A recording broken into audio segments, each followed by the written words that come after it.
choosing a fragile white flower like roses, put them in last, because the less they get knocked and brushed, the less susceptible they are to further bruising. Jim, would you please award Best in Show to the single rose? I will indeed.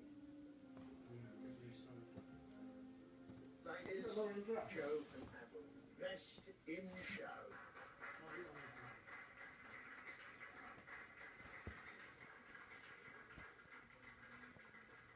So Jonathan, it's up to you now. Who has won Best in Show for their summer wreath? Well, we've seen some excellent examples of summer wreaths, but for workmanship, for colour, for design, Kate and Eleanor, you combined all those attributes. Congratulations. Well done.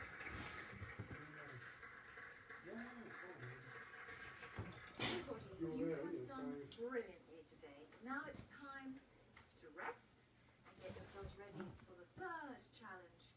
We'll see you soon. Well, the problem you'd had if you left it and something happened. Because we haven't had one before. So it's pretty